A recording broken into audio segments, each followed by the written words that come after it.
My name is Mateo Herrera.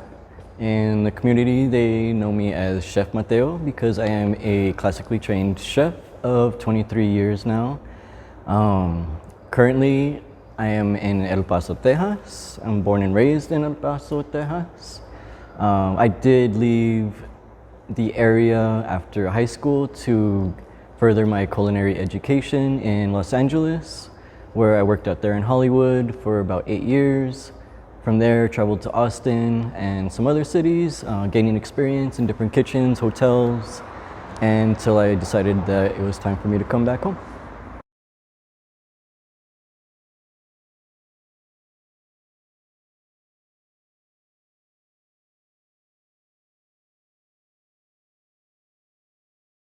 For me, my cultural practice is more of a lifestyle.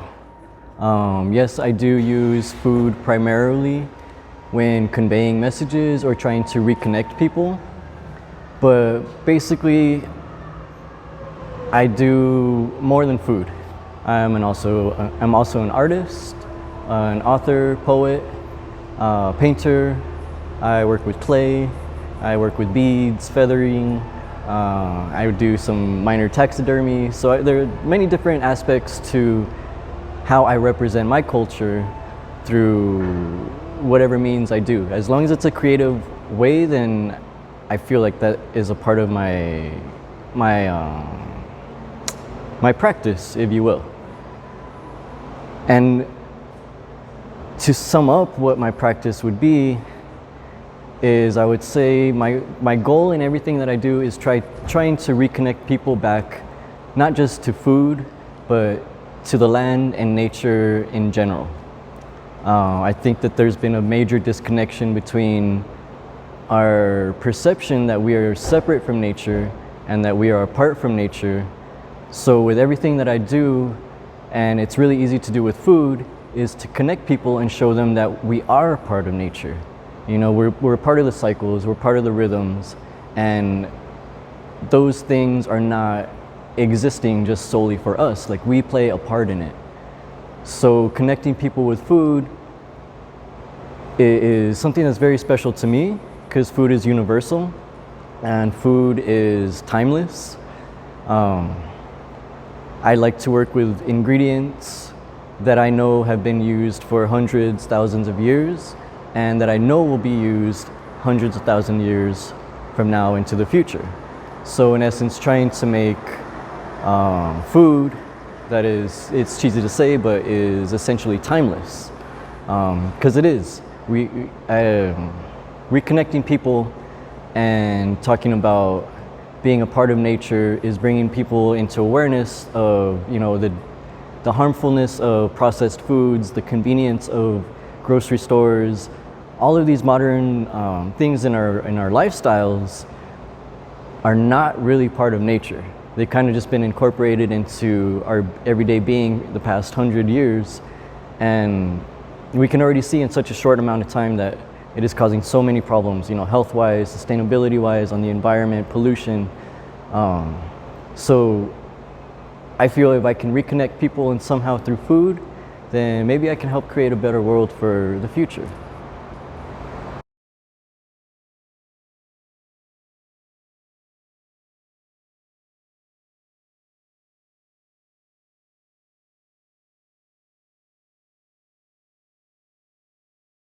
Wow, well, that's a pretty easy question.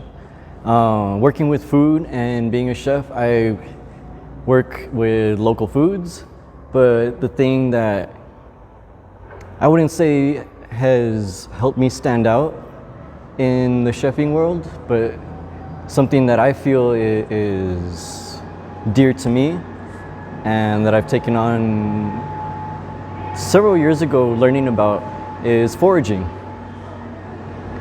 And learning about not just the foods and plants that grow out here, but the animals, the rocks, the dirt, the soil, the clay, the different climates, the different seasons of the area. So all of these different things I apply to my food, my philosophy, my daily life. Like I said, reconnecting people to nature is what I base my mission on. So it only makes sense that I would connect people to the animals, plants, seasons, and everything here in this beautiful desert that we live in. Because growing up, one thing that I always heard was there's nothing here in the desert. You know, it's a barren land. And at first sight, it may appear that way. But when you look deeper and when you look closer, you start to see that this is a really magical and a very special place. It's one of the oldest places of human habitation here in North America, and it's a crossroads here where many different cultures, many different ingredients, many different seeds, foods have passed through here. And same goes for animals. You know, animals migrate and have migrated through this area constantly for thousands, hundreds of thousands of years, and will continue to do so. So in order to connect people to the land, then yeah, I have to reintroduce people to these things and help them build relationships back to not just the foods, but to the animals and to everything that's out here. Because it all works together, you know? So yeah, when you work with the animals and the plants and everything that grows here in the area, like, that's how I incorporate it into my practice. I would not have a practice if it wasn't for my environment, because quite literally my environment gives me what I need in order to teach, in order to share, in order to create. Everything it comes from a natural resource, and that's what I'm going for in the long run, is to have a functioning kitchen that is, you know, run from clay utensils, clay, barro, you know, anything that we can make, and techniques, equipment, methods that have been used throughout the ages.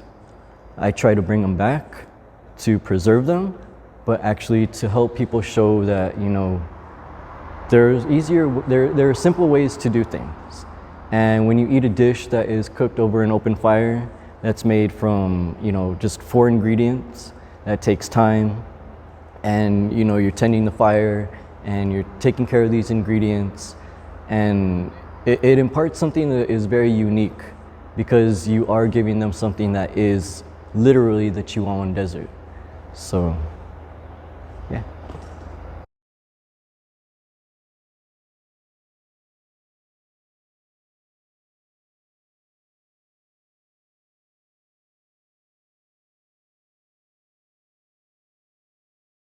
Working on the border.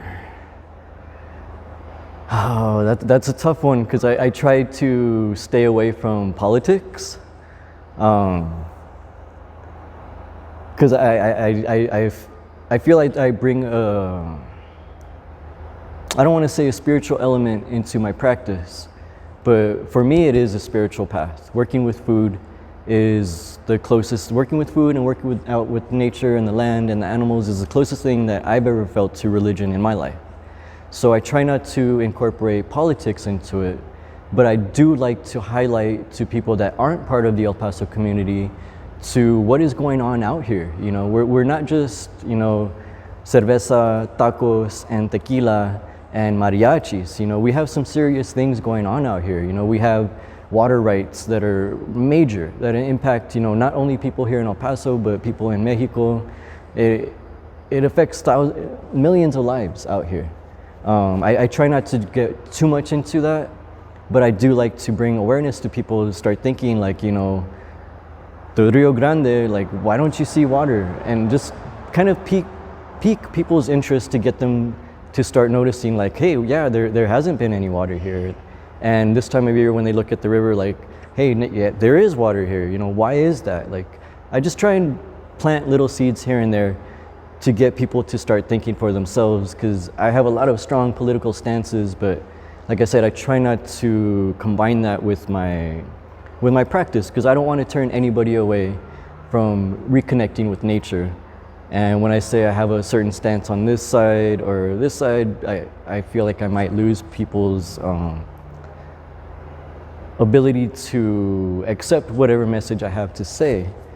But being here on the borderland, like, I am a descendant of, I have Mexican blood from Durango, and I have native blood all the way from Colorado. So for me being here in El Paso, I feel like this is a beautiful place for me to actually be born because, you know, I'm representing North, I'm representing South, and I'm representing the Southwest. So for me, being on the border is very special. Life on the border is hard. Any border city, I think anywhere in the entire planet, I think you're gonna hear the same thing, the same struggles, you know, immigration, police issues, you know, land rights. You're gonna hear that anywhere where there's a border town. And it's hard living, but I wouldn't choose any other place to bring my message and to bring people's awareness back to nature, because, you know, it's the frontera, you know, it's where we're from, and, you know, I'm proud to be here.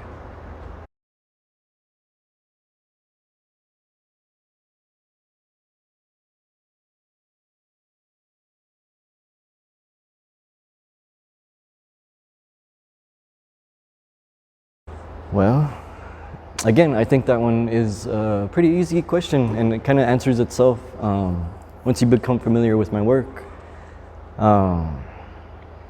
Like I said, I like to make dishes that have been made for hundreds of years, that can be made now and can be made into the future. And I do some traditional dishes, and one of my favorite things to make of all time is atole.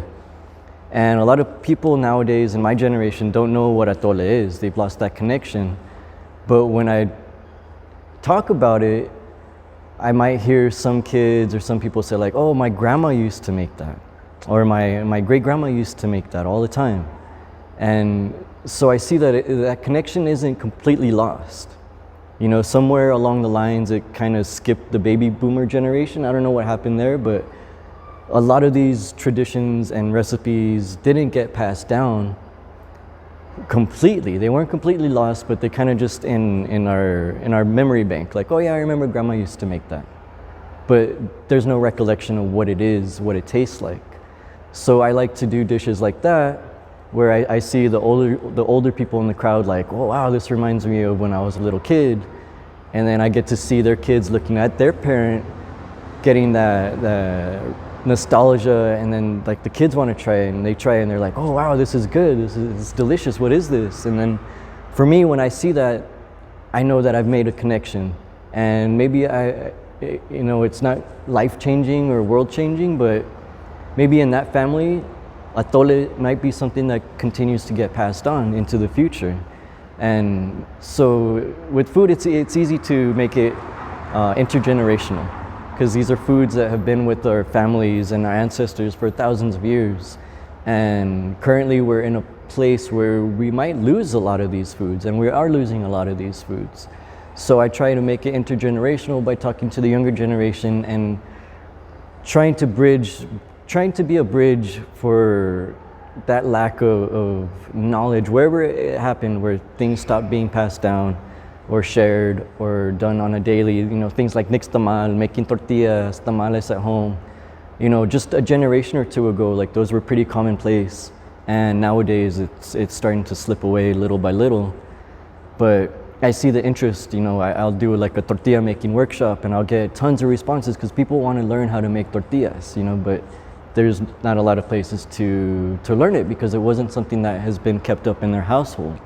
So it's really cool for me to combine and work with, you know, kids, people from my generation, people from older generations. Like I can relate to all of them, and I know that they can all relate to the message that I bring in some kind of way.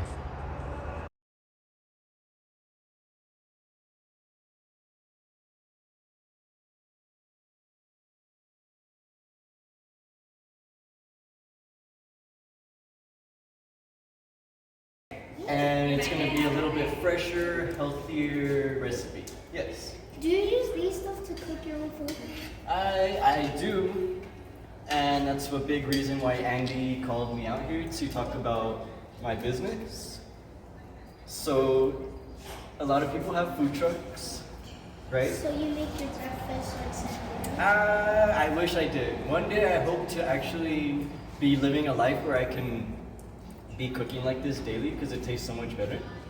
But at home I use a normal stove. But when I go out and when I cook for people, like what I'm doing for you guys today, I use these things because they're portable. Yes. Do you use water to cool it down? No, I just take if you look under here, it has hot coal and the fire in there. Oh. So when I'm done cooking, I just put the coals out and then that's it. So it's a very cost-effective way for me to do my business, to be able to make food. And if I want to go to an event and sell food over there, this makes it really super easy for me to do it.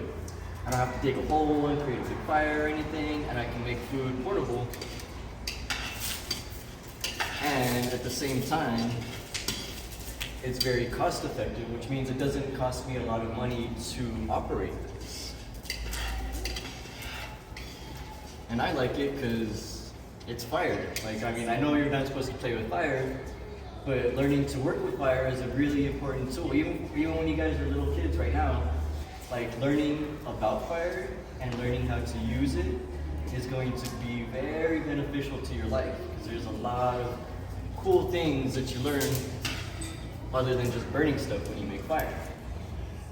A lot of this carbon, like the ashes that I get after cooking, I'll use those for cooking as well. Or I'll give them to people that I know that farm, and they'll put that in their gardens and it helps their plants grow even stronger. So this is a big part of what I do with my business, is kind of making it very, what they call sustainable. Does everybody know what sustainable means?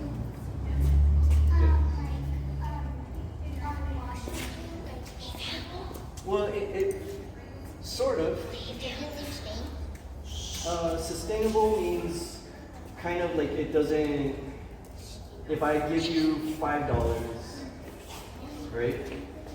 And then I take $1 away, like you still have $4 to buy candy and ice cream and stuff, right? So that's sustainable. If you have $5 and I take $4 away, then all you have is $1 left to buy candy and all I have is $4. That's unsustainable. So a lot of times when we use like cars, machines, all these different things, they are what they call unsustainable things because they take so much toll on the earth. They pollute, they cause a lot of pollution and stuff. So this is low maintenance, low pollution. Who wants to help clean corn?